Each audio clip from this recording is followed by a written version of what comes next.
So hey guys, this is Yusuf client, you are watching education site. तो JoSAA counselling 2022 के लिए round 1 के seat allotment के जो रिजल्ट है वो आ चुके हैं। एंड आज के इस वीडियो में मैं आपको बताऊंगा कि कैसे आपको ये रिजल्ट चेक करना है। एंड आपको अगर जोसा के अंदर राउंड 1 में सीट अलॉटमेंट आ गया है तो अब आपको क्या स्टेप फॉलो करने होंगे, और अगर आपको सीट अलॉटमेंट नहीं आया तो अब आपके लिए क्या प्रोसेस होने वाला है।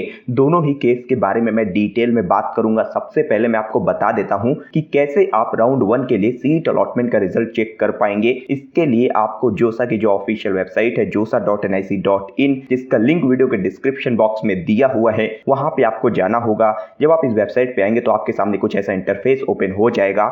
यहाँ पे कैंडिडेट एक्टिविटी बोर्ड के अंदर एक लिंक आपको दिख रहा है, view seat allotment result round 1। इस पे सिंपली क्लिक करिए तो आपके सामने कुछ ऐसा इंटरफेस ओपन हो जाएगा। यहाँ पे सिंपली आपको पहले जेईई मेन का एप्लीकेशन नंबर डालना है। इसके बाद आपका जो भी पासवर्ड है वो पासवर्ड आप यहाँ पे एंटर कर दीजिए। पासवर्ड एंटर करने के बाद आपको आपका जो सिक्योरिटी पिन है वो यहाँ पे एंटर करना है। इसे सिंपली टाइप कर दीजिए और टाइप करने के बाद आपको लॉगिन का जो बटन दिख रहा है इस पे सिंपली क्लिक करना है। तो लॉगिन करते ही आपके सामने कुछ ऐसा इंटरफेस ओपन हो जाएगा। इसमें अवेलेबल सर्विसेज में सबसे लास्ट वाला जो ऑप्शन है सीट अलॉटमेंट रिजल्ट, आपको इस पे क्लिक करना है। तो यहाँ पे जब आप क्लिक करेंगे तो आपके सामने आपका जो रिजल्ट है वो ओपन हो चुका है। राउंड 1 के अंदर इन्हें जो सीट अलॉट हुई है वो आईआईटी बॉम्बे का सिविल है। एंड ये जो चॉइस है ये चॉइस नंबर 11 अलॉट हुई है। सीट अलॉटमेंट का रिजल्ट देखने के बाद अब यहाँ पे सिंपली एक सेकंड ऑप्शन दिख रहा होगा जिसमें download initial seat allotment slip, तो इसे सिंपली आपको डाउनलोड कर लेना है। यहाँ पे डाउनलोड का बटन जो है वो दिया हुआ है, इसे सिंपली आप प्रिंट कर लीजिए। एंड प्रिंट करके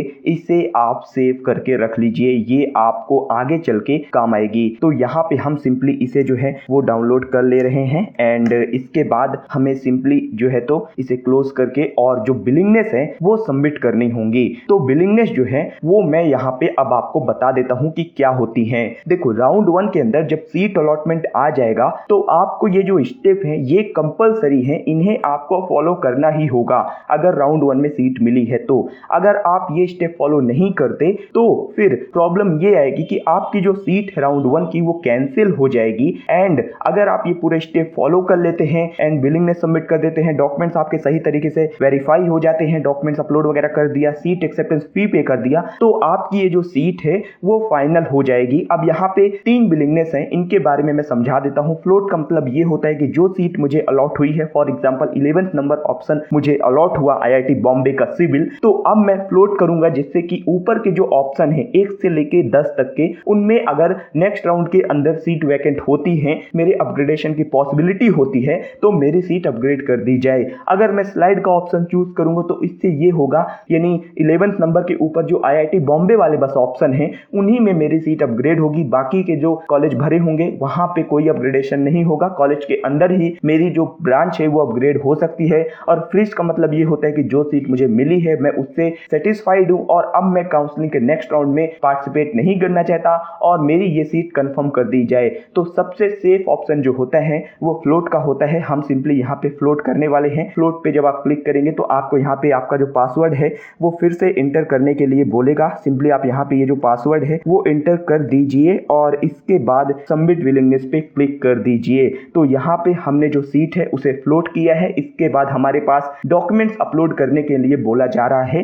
तो ये जो डॉक्यूमेंट्स हैं ये अब आपको अपलोड करने हैं। इसमें आपको क्लास 10 का मार्कशीट अपलोड करना है, क्लास 12 का मार्कशीट अपलोड करना है। आपका कोई कैटेगरी लग रहा है, जैसे यहाँ पे एससी कैटेगरी है तो कैटेगरी सर्टिफिकेट भी अपलोड करने के लिए बोला जा रहा है। स्टेट ऑफ एलिजिबिलिटी प्रूफ में आपको क्लास 12 का मार्कशीट अपलोड करना है और मेडिकल सर्टिफिकेट का फॉर्मेट वीडियो के डिस्क्रिप्शन में है, जोसा की वेबसाइट के ऊपर भी है। तो आप वहां से जाइए, आसपास कोई भी एमबीबीएस या एमडी डॉक्टर हो उनके पास जाएंगे, तो चाहे वो गवर्नमेंट में हो या प्राइवेट में हो, उनके पास जाएंगे तो वो आपका मेडिकल सर्टिफिकेट का फॉर्मेट फिल करके अपना सील वगैरह लगा के दे देंगे, तो वो वर्क कर जाएगा। तो मेडिकल सर्टिफिकेट भी आपको अपलोड करने हैं। जितने भी डॉक्यूमेंट अपलोड करने हैं वो सबके सब पीडीएफ फॉर्मेट में होने चाहिए। मिनिमम उनका जो साइज है वो 10 KB और मैक्सिमम साइज 500 KB होना चाहिए। इसके बाद ये जो डॉक्यूमेंट है इन्हें सबमिट एंड रिव्यू पे क्लिक करिए। आपके सामने एक ऑप्शन आएगा सीट एक्सेप्टेंस फी पेमेंट का, जो भी फीस है वो आप पे करिए और वहां पे आपसे बैंक अकाउंट डिटेल्स भी पूछेगा, तो उसके लिए कैंसिल चेक या फिर बैंक अकाउंट के पासबुक के फ्रंट पेज की जो फोटो है